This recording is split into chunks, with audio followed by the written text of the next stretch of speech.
Right, obviously, NiKo was such a brilliant player. This is the one that like people perceive as like these are the two people who are at odds. I'll phrase it like this. There's two ways to say it. One, I won't say NiKo had karrigan kicked. It's just that if I was writing the Hollywood script of this story, I'd get my pen, and that is definitely how I would write it.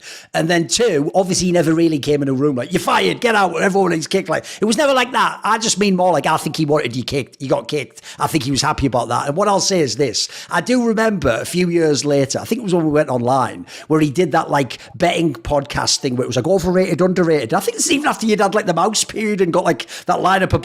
He still said overrated when they said karrigan. Don't worry, by the way, I was the next day. He said I'm overrated too, so fair play, right? But when he said that did sort of give away the game, NiKo, that like, even if you didn't have him fired, you sort of did think he needed to go. But here's the way I'm going to phrase it. It's a very fair way to ask this question, right?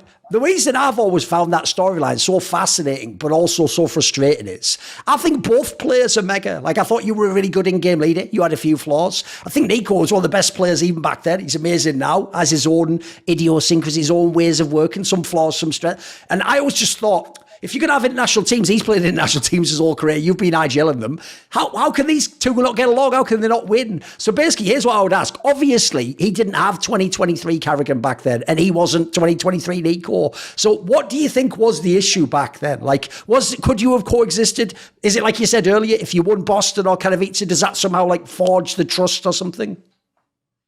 I think we could have stick together. I think there maybe also been a possibility that we could have played together in later point. I mean, it is what it is, right? We are still good friends. But if I ever go to play to NiKo, I will have a deep talk about him and with him about everything, you know, like get everything sorted out. But I'm really good friends with him. I'm talking to him actually a lot because I don't hold grudges. Like I said, I wasn't perfect in the end, right? I could see myself. I wasn't giving it my all. I was very tired of the whole stand-in thing, and then Olof came back, and it didn't feel natural, and the pressure was rising, and we were not able to handle as a team. And NiKo was never ever the lone factor for me getting benched. I mean, if I really did so good as an IGL, I think some of the players would have stepped in and said, no, it's something else we need to fix, you know. But sometimes, you know, like it's different views of how a problem created. And for me, I obviously also saw that Guardian got removed 6 months later after me, you know, and I think if they would have made a change back then with let's say me and Guardian, that would have given them more fresh blood in that team, because it got so bad in the end that it was shots left and right to everyone in the team, you know, like he's not playing enough, he's not giving it all, he doesn't seem motivated when he's playing, you know, like suddenly everything in the team went left and right, and there was no one to kind of take that decision. We needed to sit down and talk out as a team, you know, and I think that's the biggest regret I have, that I didn't realize back then, okay, this is getting out of hand in the way we're talking to each other, the way we're acting. So yeah, I think it was, you have to be honest, I think it was justified back then because of how I reacted, but also there was a specific situation where I took over the IGL for a tournament again after the major, and it just made me very sad. I didn't want to play because of the way I could feel the pressure in the team when I was doing a call.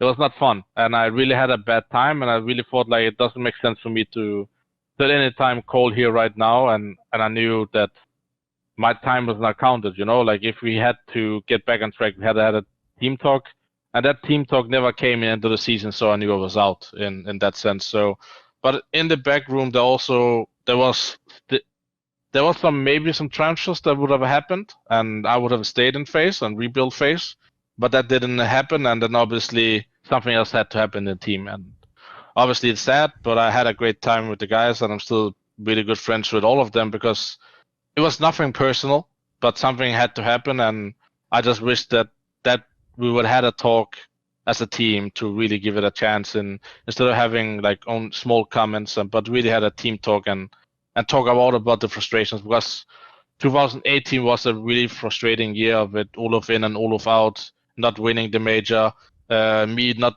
calling during the next major.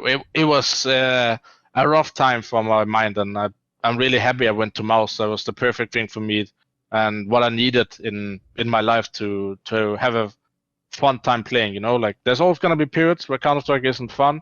That's part of the job. I want to say part of the passion. But 11 months out of the 12 months, you have to enjoy waking up and playing, and that's where I'm right now in my age as well. If I don't enjoy playing for a whole month, then I'm quitting. You know, like if I don't enjoy playing and competing, then it was over. But back then, I didn't know how to handle the situation because we all took something personal from the small comments that were made to everyone.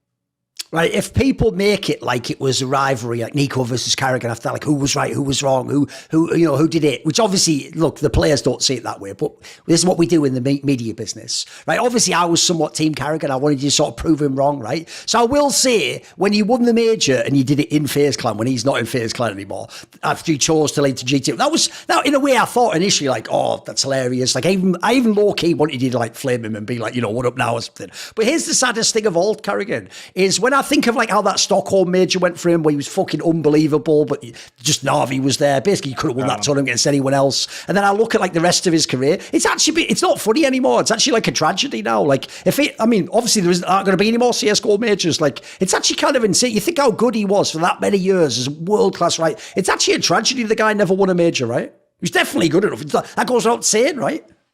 Yeah, I mean, obviously, I hope he wouldn't want to see us too, as long as we're not in the final, obviously. But I think it's sad because I think he has such a gift for the game, such a talent. And also, knowing NiKo from 5 years ago to where he is now, he's way more mature in the way he sees the game, with the way he sees the life. You have to still think he was a young prodigy, young NiKo when I played with him, right?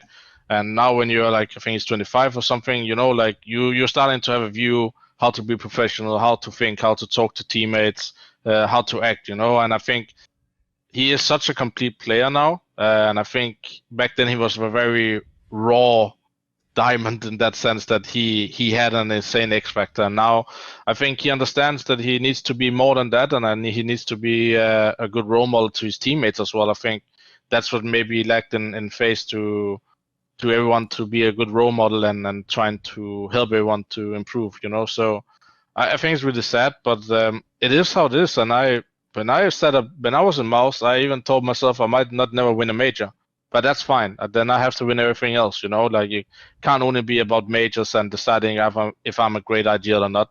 But if I win everything else, then you can say, okay, something happened during majors, but when it was not, he could win everything, right? So I think NiKo finally got that Katowice win. He has been in the final also 3 times, I think, or 4 times now.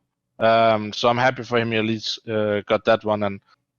But it is what it is. You can't always. You have to look at trophy room, but you also have to see a player that actually matured over time. And I think we have all seen NiKo mature as a player, but also as a person. See more cool, funny, interesting clips based on topics from my content? Well, subscribe to this channel then, or, you know, be a pleb and don't.